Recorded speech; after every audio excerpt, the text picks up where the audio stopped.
Good afternoon, Stampers. I'm going to make another little favor box today. This one is similar to the kit that you can buy from Stampin' Up! That has the pillow boxes with all the strips of paper. It comes with a little pom-pom that you can make.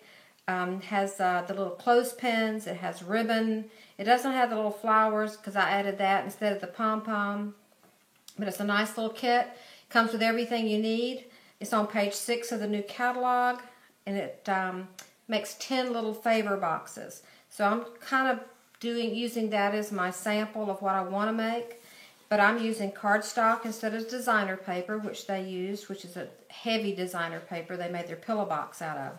I just happen to have the pillow box die, so I made my own. I've already put some sticky strip on here, so I'll take that off. And the best way to close these up is just to fold your little edge in that's sticky, and then just lay this down on it. And there you have it perfectly lined up. Don't try to stick your hands in there and line it all up. And when you fold these in, it's best to fold in the one with the notch made out of it first, so that the person that's opening the favor will be easier to get their little finger in there and pull the thing open. You want them to be able to get their little treat out. And I'm using the Gold Soiree paper. And I'm going to use my new Fast Fuse tape because this paper is very slick. If you haven't used the Fast Fuse tape yet, there's a little trick to using it. It's not like using snail. You can't just run it down the edge and pick it up. You have to flick it to the side like you're making a check mark kind of motion in order to get the tape to break off. Otherwise, it'll just keep coming off the roll.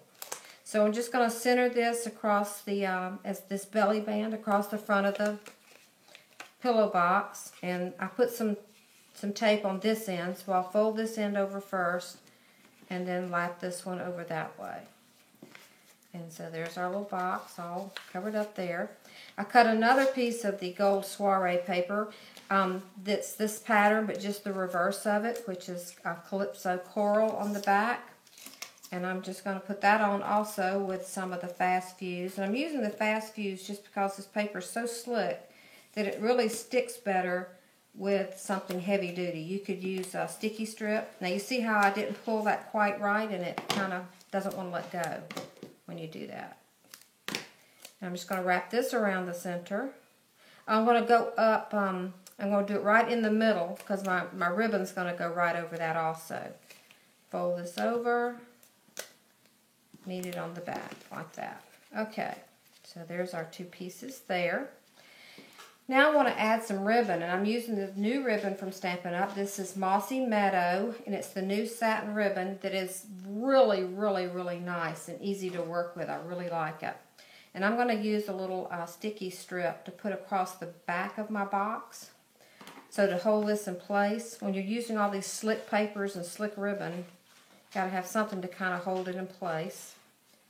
So I'll do that and then stick this across, just divide it in half. It's going to take about, let's see how much ribbon I cut. It's going to take about 15 inches unless you're just going to use it off the roll. And I'll just wrap that around. And we're just going to make a little bow off to one side.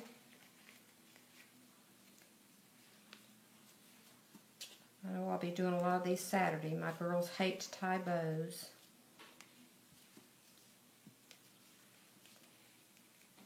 Okay, and then just pull that really snug so it'll stay tied.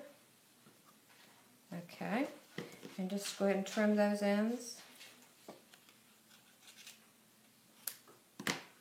Okay, so there's our, it's cute just like that, but I'm going to add a few embellishments to it. I have some scrap paper that matches the Gold Soiree, which is pistachio and Calypso Coral and cantaloupe, and I've already stamped it with the Petite Petals flower stamp, and I'm going to use the Petite Petals, or I think it's called the Pansy Punch, but it's for cutting the Petite Petals punch, and go ahead and punch those out.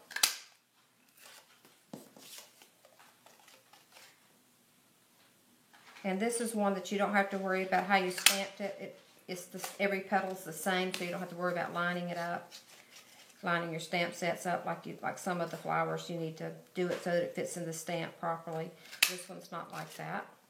So there's my three little flowers. And I'm just going to kind of curl up the edges of them with my fingernail like that. And I used a pearl on this one, but I think on the one I'm working on now, I think I'll just use a rhinestone. Be a little bit different bling. See how I like that one? So I'm going to put a rhinestone in the center of those. I'll just use the biggest one off of the sheet.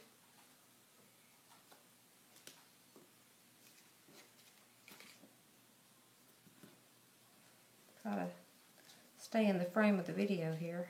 Didn't do too good last time.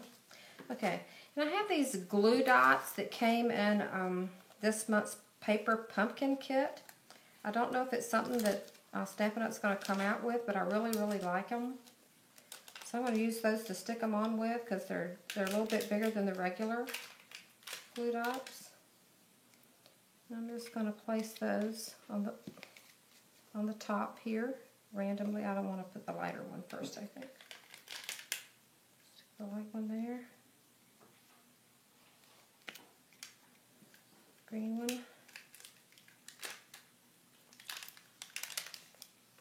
They come on a sheet like this instead of the roll, but they're a little bit bigger and seem to be got a little bit more dimension to them, I think, than the others. Just going to stick those on top of each other like that. Okay, kind of like it with the rhinestones better than the ribbon. Yeah. I'm going to stamp the sentiment. Is from the new stamp set, And Many More, which has all of these stamps in it. It's wonderful. I got it in the wood just because I don't like to have to run and look for a block whenever I'm ready to stamp something. And I'm using the Mossy Meadow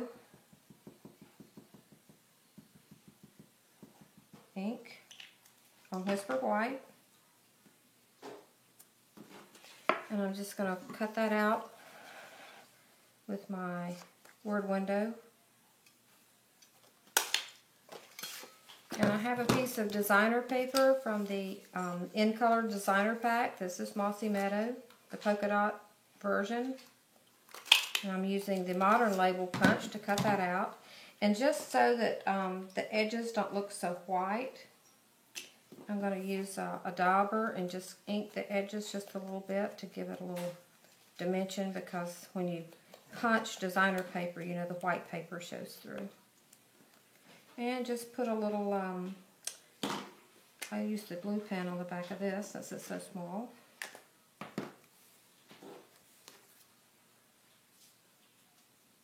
Oops. Get that lined up. Okay. And then I have these little clothespins, which Stampin' Up! Sells now. This is an older version of theirs that's a little bit skinnier. I think the new ones are a little bit, about 1/4 of an inch wide. And since I don't have my ribbon glued down on the front, just on the back, I can stick my clothespin under there like that. And then I can grab my little sentiment, stick it under the clothespin. And this one just says, "You made my day." And you just put your treat in there, fold in the, just like I said, you know, got to fold in the one with the hole in it first, like that, and then the other. Drop your treat down in it, and if you wanted to give one of your friends a stamp that you don't use anymore, it holds a stamp pretty well. Fold in the little ends, fold the tops down, and there it is. Easy as pie, made in less than 10 minutes. Happy stamping!